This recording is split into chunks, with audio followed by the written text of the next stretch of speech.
Welcome back to the Law and Crime Network. I'm Kenney Baden. As you know, we have another filled day here on our network.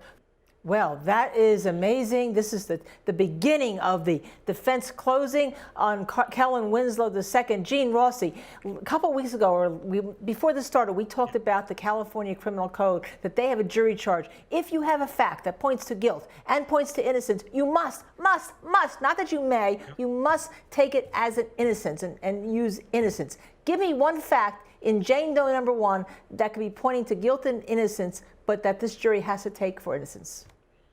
One word: consent. If you look at the cross-examination and even the direct of Jane Doe, you can draw a reasonable inference that she consented to this act. It happened, but it didn't happen the way she said, by brute force. Okay, and so that's the whole ball of wax with her. Stanley King. All right, so we just heard Mark Carlos say, "Oh, the victim." Now, I've always been taught, and I try to teach, and I make motions, you can't call anyone a victim until the jury says they're a victim, unless, of course, it's a murder case and someone's murdered. You know they're a victim, but not if you're a client. Doesn't that hurt him in front of the jury by saying victim, victim, victim? Oh, no question. You know, that's part of how you taint a defendant prior to a verdict coming back. If, in fact, you refer to someone as a victim subliminally, a jury is going to identify that person as being a victim. Again, these are all allegations until a jury comes back and says one way or the other. So I do agree that the term victim is prejudicial and it should not be used. And I think, again, defense should obviously raise that objection. And there you have it. I mean, that's, if you're making notes for the appeal, that's appeal note number 1. We have to take a quick break and we'll be right back. Well, we're continuing the coverage of the closing statement, Stanley King. Now, something that I should disclose, you actually knew or know, and although you have not spoken to him in many, many years, the father of the person on trial. You know Kellen Winslow Sr., who is a legend, a good legend, and this is his son, but you haven't spoken to him in many years, right? No, I haven't. Kellen and I, it's been quite a few years since we've spoken, but great person. We're extremely and a tragedy, I'm sure, no matter what. But let me ask you about this. Here we have Jane Doe number 1, and you know, I'm finding myself, it's very strange and a third world that, you know, in this trial, that these defense attorneys are throwing around women's health and menstruating so facile, okay? But let's go to something else that was done here. That's the daughter. The daughter of Jane Doe number 1 came in to testify, saying that she just learned her mother had been a victim. She testified. I thought it was a wrong decision by the prosecution. And then it turns out she started a GoFundMe page for $100,000 and $50,000, and she had to come in and explain herself. She did her mother a disservice, didn't she? You know, I think so, because at first glance you think, is someone that's doing this for the money? But if, in fact, the prosecution and the jury can separate the daughter from the mother, maybe not. Oh, that's interesting. Because at the end of the day, anything her daughter did after the fact doesn't discount what happened to the mother, nor does it take away from it. And it could have been her daughter did it for love, or she did it for greed. We don't know, right? Exactly. So it's all according to how a jury is going to, you know, view that. That might be something the jury would take offense of, the fact that she's trying to make this a money grab. Or the jury can say, you know what, I realize these people for who they are, but that doesn't mean that she was not a victim. Stanley King, very interesting take. We're going to take a quick break, and then we'll be back to go back into that courtroom with the defense closing in the Kellen Winslow II case. Welcome back to the Law and Crime Network. Before we go back into court in the Kellen Winslow II case, I want to thank my first-time guest, Stanley King, a fellow New Jersey attorney, and you know how I love New Jersey attorneys here. Please come back, and hopefully we'll have more to talk about with the Kellen Winslow case. I want to pick your brain once there is a verdict about your relationship with his dad, and hopefully his dad will be all right, no matter what happens here. I look forward to coming back. Thank you very much for having me. Thank you, Stanley. And while we are doing this now, we are watching the defense. This is defense attorney Mark Carlos giving the closing. Let's continue. Well, we just saw a little bit of a change of demeanor, Gene Rossi, in the defense closing with Mark Carlos, where he gave a lot of, I'd say, deference to the mother while calling her a liar in so many terms. But when he gets to Summer Foster, Jane Doe, the alleged first number victim, right? and he starts smiling and kind of laughing when he throws up the $100,000 GoFundMe page for the witness that shouldn't have been, that came on late. I'll tell you, that was absolutely brilliant. He used a velvet hammer on Jane Doe 1, and I'll get to that in a moment.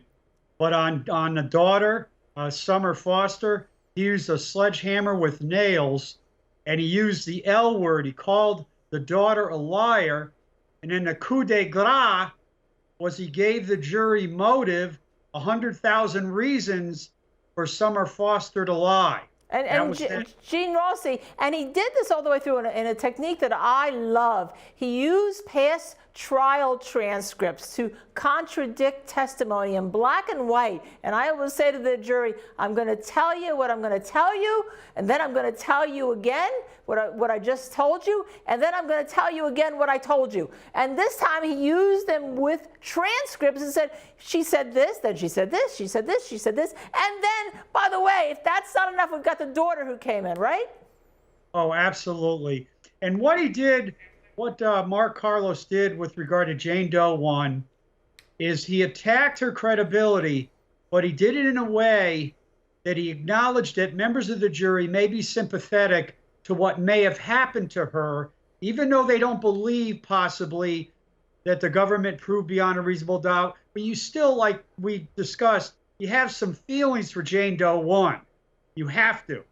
But he questioned her credibility, which gets to one of my favorite jury instructions, not on I'm a defense attorney, but the one I hated when I was a prosecutor.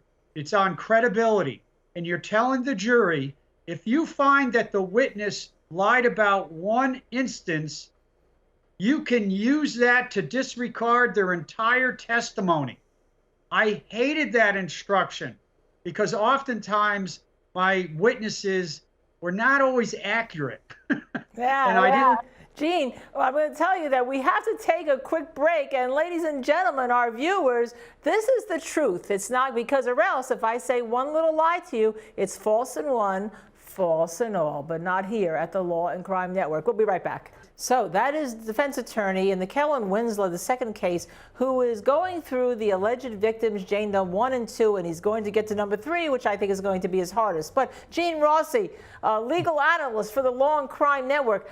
Okay, so here what Mark Carlos is doing is saying, look, this is one woman clearly is a streetwalker, and he's not using the term prostitute. A second woman, he's homeless, but there's sex for money, so he's implying that she also takes money for sex without using the word prostitute, as if that should be a bad word, because streetwalker, I mean, I hate this rag upon streetwalkers as being bad people. I think it's wrong. But isn't it true that people who could be perverts prey upon those who may not be believed? Absolutely. And he had a nice car, fancy car. Jane Doe 2 obviously knew Kevin. I don't think she said on the stand she knew he was a football player. I don't know if that's believable. But you're right. That's what they do. They find people who are vulnerable, who are in need, who are desperate, and want some hope. And he provided it in his own perverted mind, allegedly. And allegedly in his own perverted mind with the other women, who are the two Asian women, all of which these 4 women that we're talking about, we're not talking about the 17-year-old at the time that allegedly occurred. They're older, and maybe in his perverted mind, could he think as a sex pervert that they wanted something like him, this bustling, hot person? I don't think he felt that Jane Doe 1, Jane Doe 2, 3, 4, and 5, wanted him. He saw vulnerability. And he took it, right, Gene? We're going to have to talk a little bit more about that vulnerability. I want you to think about that. Well, we are taking a break because Mr. Carlos obviously was getting into it. He was starting with Jane Doe number 4. He completed his attack on Jane number 3, Gene Rossi. I thought Jane Doe number 3 was an amazing witness, and also Jane Doe number 4. But I'd like to talk to you a little bit about Jane Doe number 3. She was the other woman who was Asian. Supposedly, Kellen Winslow II is riding his bike past. She never looks at his face, but she gets a good look at his tattoos. She first says that he's 5'8", but then later she says 5'8" means 6'2". It means like you look, if I'm seeing you in person.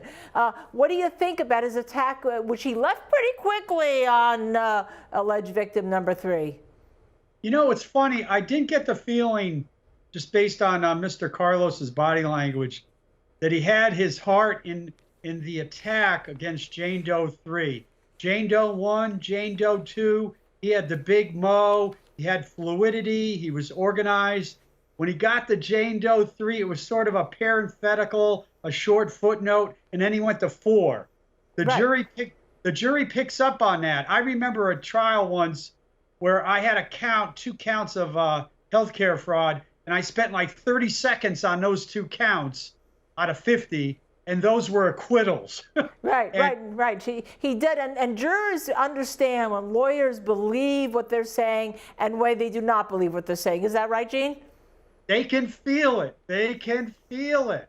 Yes, I agree. Just like we can feel it. Now, when he started with Jane Doe number 4, which to me is real problematic, because I think as the prosecution went along, 3, 4 were very, very strong. And I expressed the opinion that I thought that 4 washed away the sins. The 17-year-old at the time that she was allegedly raped washed away the sins of number 1. But when she started number 4, he's starting with a Sports Illustrated article that said she had 15 years to think about her story, and then she calls the hotline from Sports Illustrated, not the police. What do you think about that? It's sort of like the daughter of Jane Doe 1. If you're going to make a call, you don't call SI, Sports Illustrated, you call the police. The thing that troubles me about Jane Doe 4 is, and I believe that victims of rape will hold it inside for many, many years. But I got the feeling that after the 15th year, she was kind of mad that he was going to do this concussion defense. That's what I gathered. And she got upset about that.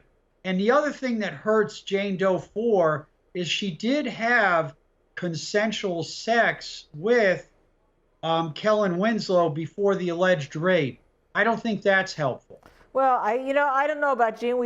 I think it could be not helpful in some circumstances, but I'm not sure it was hurtful in this, but we'll see. But anyhow, the one thing you would have to go to break, but I just want to point out the one thing you and I do agree about, that Judge Blaine Bowman, when we come back, hopefully we'll see more of him.